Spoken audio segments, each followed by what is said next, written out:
Que ellos digan que la patrística, que la historia y que por la Biblia saben que son la única iglesia. Sería interesante saber en qué parte de la Biblia se apoya lo que es la adoración a María.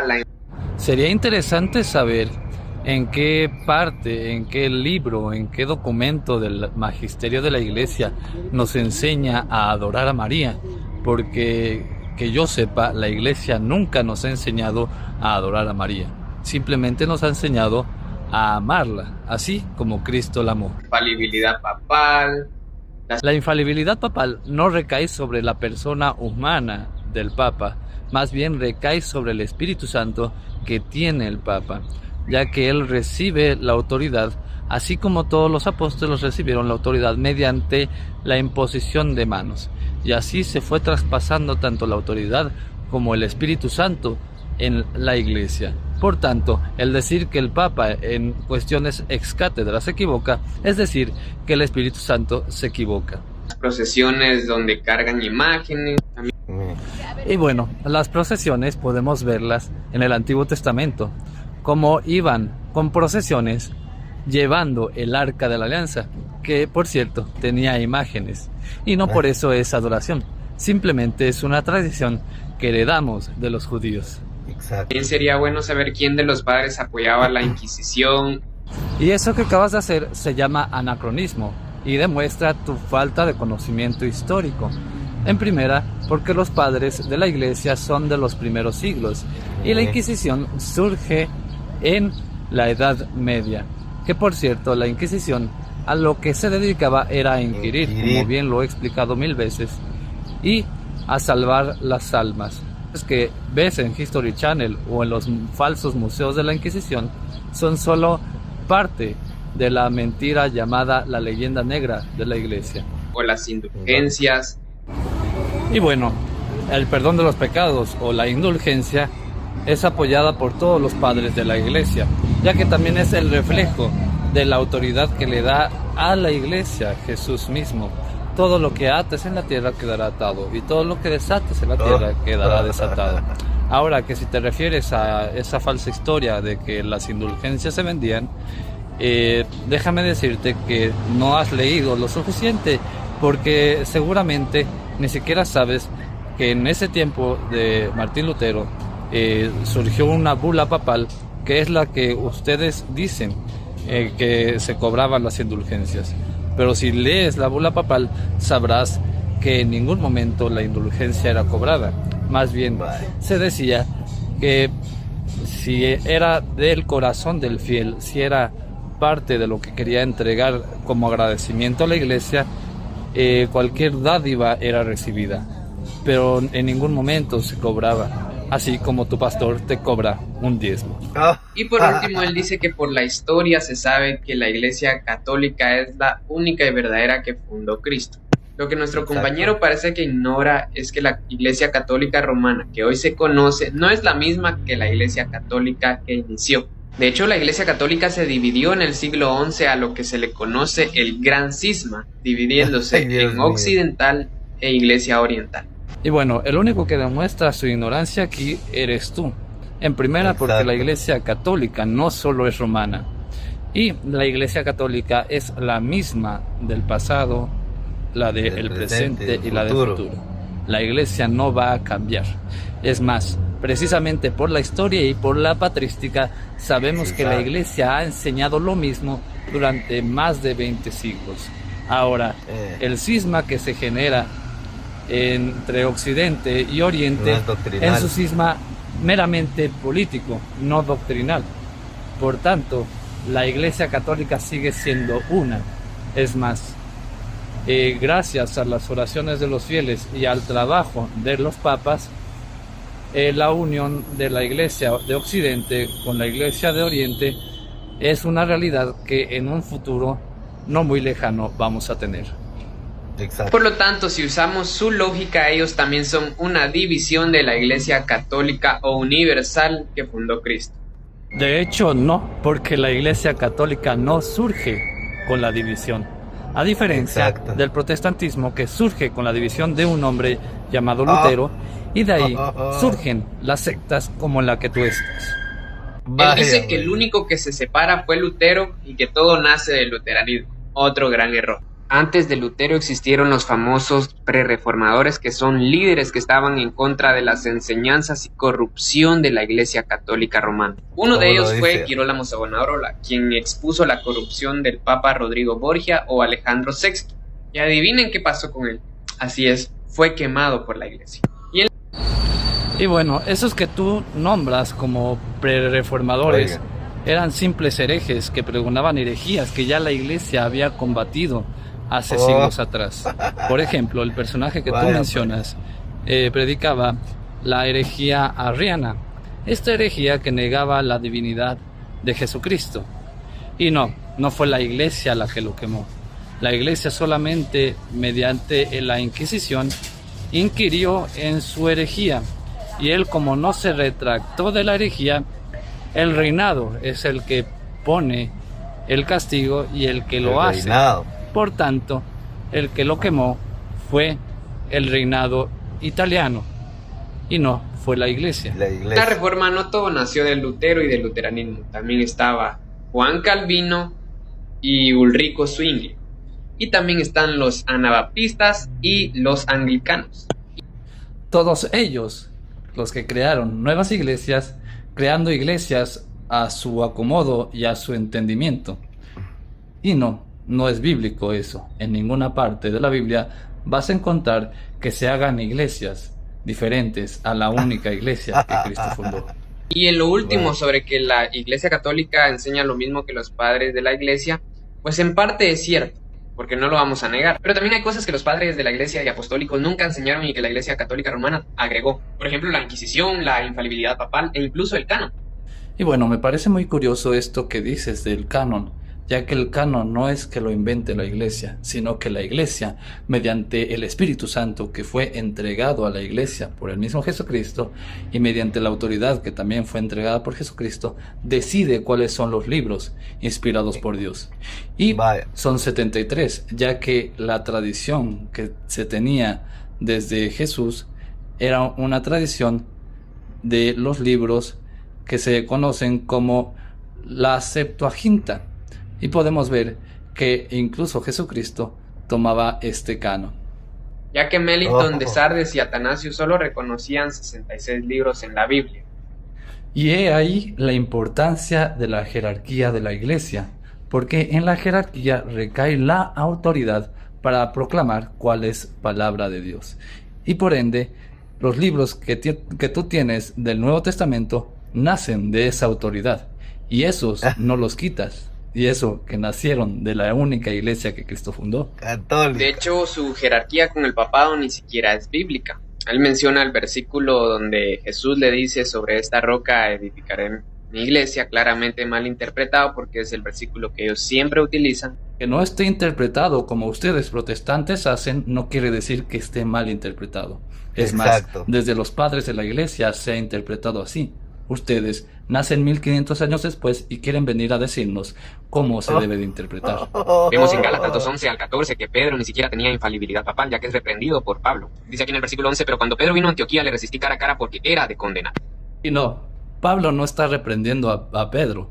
Pablo está corrigiendo a Pedro, que es una cosa diferente, ya que obviamente, humanamente, todos nos equivocamos. Y he ahí la infalibilidad de la iglesia, en la corrección y en la inspiración del Espíritu Santo, cosa que ustedes no tienen. Quiero ver el día de hoy, por lo menos, si alguien se atreve a decirle estas palabras al Papa. No lo creo, ¿no? Bueno, amigo, cuando el Papa habla de su persona sin buscar la inspiración del Espíritu Santo, también se le corrige. No es que sea infalible todo lo que diga, más bien cuando es inspirado con el Espíritu Santo es cuando se es infalible.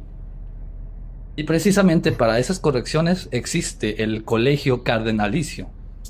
Y bueno, obviamente voy a necesitar más partes para corregir a este hermano que está.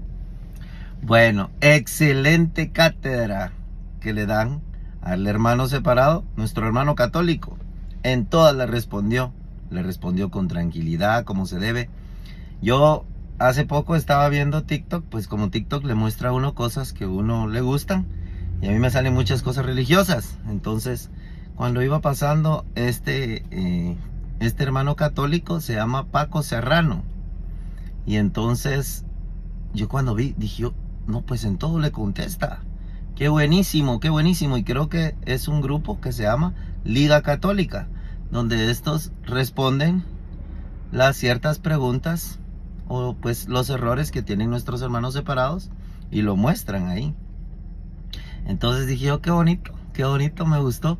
Entonces yo quería mostrárselos para que vean cómo, pues, de cierto modo, pues hay que defender la fe católica, ya que nuestros hermanos separados, no, tal vez pues no es que lo hagan por maldad ni nada, sino pues porque eso le han enseñado a ellos, les han enseñado errores, y eso es lo que predican. Pues eso es lo malo que enseñan los pastores protestantes, que enseñan cosas que no son, ¿verdad?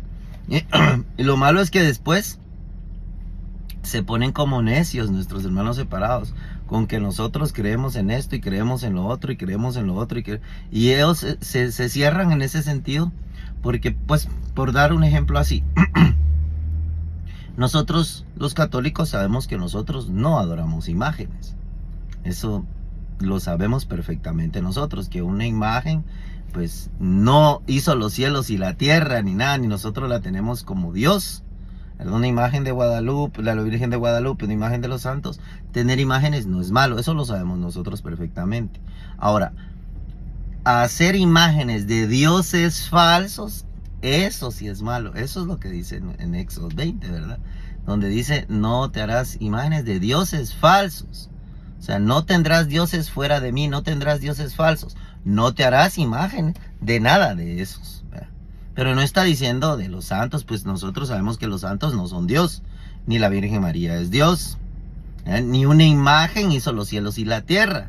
Por eso podemos tener imágenes de Jesús y todo, pues eso no es malo. Es como tenemos también, yo tengo la imagen de mi abuelo, de mi abuela, de mis tíos, de mi familia, y tener una imagen no es malo, es una simple representación de algo que sucedió en cierto momento. Por decirles, cuando nosotros tenemos la imagen del nacimiento del niño Jesús, tenemos a José, tenemos a María, tenemos a Jesús, y que están en un pesebre, pues. ¿Y qué es lo que pasa ahí? Entonces tiene la Virgen María en sus brazos. Entonces es una interpretación de que una vez, pues, Jesús estuvo en un pesebre y María lo tuvo. Es algo que está escrito en la Biblia, que está ahora en una imagen, pero eso no es malo. Ahora, creer que la imagen hizo los cielos y la tierra y es Dios, eso sí. Porque muchos dicen, pero es que ustedes besan la imagen y por eso no es adorar. Usted besa a su esposa o a su esposo, besa a su esposa o a su esposo, y eso no significa que lo está diciendo que con eso es Dios. Es que ustedes prenden velas, eso tampoco. ¿Dónde dice en la Biblia que prender veladoras es adorar? ¿Verdad? Si no, díganme ustedes, entonces nunca han adorado a Dios porque nunca han prendido una veladora. No, ¿verdad? O sea, esas situaciones es necesario que las sepan, pero yo a veces digo, no entienden, porque lo primero que nos atacan, por decirle yo aquí, que hacemos todos los días el Santo Rosario, nos dice que somos unos idólatras, que María no intercede, cuando nosotros sabemos perfectamente que María intercede, y eso está en la Biblia, ¿verdad? En las bodas de Caná, la Virgen María demostró su saciedad de intercesión, cuando le dijo, cuando no era ni el tiempo, todavía no era el tiempo de Jesús para mostrarse, para hacer milagros, y sí, sin embargo, lo hizo el milagro. Por eso le dice, ¿qué tengo yo contigo, mujer? Todavía no es mi hora. Va, pero si no hubiera hecho el milagro Jesús, pues hubiéramos dicho, pues sí, María no intercede. Pero ¿qué pasa? No era el tiempo, y hace el milagro, inauguró sus milagros. Con ese fue el primer milagro de Jesús, transformando el agua en vino en las bodas de Caná. Por una simple insinuación de la madre, lleva a Jesús a anticipar sus portentosos milagros. Permitió la providencia que sucediese de esa forma para enseñarnos el maravilloso poder de intercesión de María Santísima junto a su divino Hijo Jesús. Entonces, aquí rapidito nos vienen y nos dicen, no, pero es que María está durmiendo, déjenla en paz, ella está en un lugar de reposo, ella va a resucitar. Cuando Dios nos dijo, Dios es un Dios de vivos y no de muertos, y para Él todos viven. Además, Jesús dijo, quien cree en mí, aunque muera, vivirá. Y además, pues para hacerlo más claro, en la transfiguración, Moisés y Elías se mostraron en gloria delante de Jesús y estaban platicando con él. No estaban muertos ni estaban en un lugar de reposo, estaban en gloria. Bueno, pero es para que tengan una idea. Entonces, cuando nosotros sabemos lo que estamos diciendo, pero ellos dicen, no, es que ustedes las adoran. ¿Por qué? Porque ustedes le piden a la imagen y nosotros no le pedimos a la imagen, ni tampoco le pedimos a la Virgen María que ella haga el milagro. Le decimos que interceda ante su Hijo para que así se produzca el milagro, como fue tal en las bodas de Caná. No fue la Virgen María quien hizo el milagro, sí, pero sí fue la que lo pidió. Y así lo hizo Jesús, ¿verdad? También la Virgen María, cuando se presentó en casa de su prima Santa Isabel, todos quedaron llenos del Espíritu Santo. En cuanto oyeron el saludo de María, en cuanto oyeron la voz y el saludo de María, saltó de gozo el niño en su vientre e Isabel quedó llena del Espíritu Santo. ¿Qué hubiera pasado si la Virgen María hubiera ido a visitar a un hermano separado con esos pensamientos que tienen nuestros hermanos separados? ¿Qué hubiera pasado? ¿Cómo hubiera recibido a la Virgen María? ¿Será que lo hubieran recibido igual que Santa Isabel, que estaba llena del Espíritu Santo cuando oyó el saludo? O dirían, mira, quédate por ahí, que vos no sos importante, sos como una mujer como todas, no importa. No, al contrario, en cuanto oyó el saludo, dice, saltó de gozo el niño en su vientre, y Isabel quedó llena del Espíritu Santo. Y exclamando a gran voz dijo, ¿de dónde a mí que la madre de mi Señor venga a mí? La madre de mi Señor, o sea, la madre de mi Dios, venga a mí. Lo gritó, bendita tú entre las mujeres y bendito el fruto de tu vientre. Y ahí la Virgen María proclama el Magnificat. Entonces mi alma engrandece al Señor, mi espíritu se alegra en Dios mi Salvador, porque ha puesto los ojos en la humildad de su esclava. Por eso desde ahora todas las generaciones me llamarán bienaventurada, porque el poderoso ha hecho cosas grandes en mí. Y así. Entonces ahí, y ellos vienen y dicen, no, hay que María, bueno, sus puntos de vista, porque le creen más al pastor que a la misma Biblia. Que de hecho la Biblia, todos sabemos que es palabra de Dios, porque quien dijo que era palabra de Dios, quien unió los libros del Nuevo Testamento, fue un papa, San Dámaso I. Él dijo, este libro sí, este libro no, este libro sí, este sí está inspirado por Dios, este no. Y los unió, él decidió cuáles. Los unió y dijo, estos 73 libros son palabra de Dios. No lo dijo un pastor, no lo dijo un musulmán, no lo dijo un miembro y un papa de la Iglesia Católica. Entonces, si ellos dicen que la iglesia la ramera, que el papa es el anticristo, que esto y que lo otro, ¿por qué entonces creen en la Biblia, que es la palabra de Dios? Porque quien lo dijo fue un católico.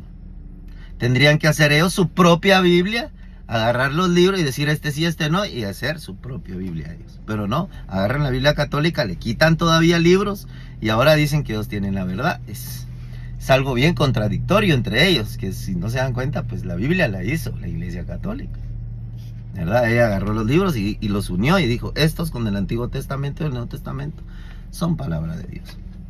Entonces, me encantó esto de la Liga Católica, me gusta, es como que tienen que batallar para poder responder todas las respuestas, aunque hay unos que aceptan y dicen, no, pues sí, como hay muchos pastores, hasta pastores que se han convertido al catolicismo y que dicen, no, sí, es que no, ahí tiene la verdad y está en la Biblia, porque todo el fundamento, todo la base, la doctrina católica está fundamentada en la Biblia. Yo felicito a Paco Serrano, me gusta cómo tranquilo lo va diciendo y en todas tiene respuesta. En todas tiene respuesta. Vamos a hacer una segunda parte porque hay una segunda parte acerca de este libro, ¿verdad? de este video, para que lo puedan ver. Que Dios me los bendiga, que la Virgen me los cubra con su santo manto, sobre todo para los de la Liga Católica. Que Dios me los bendiga. Bye pues.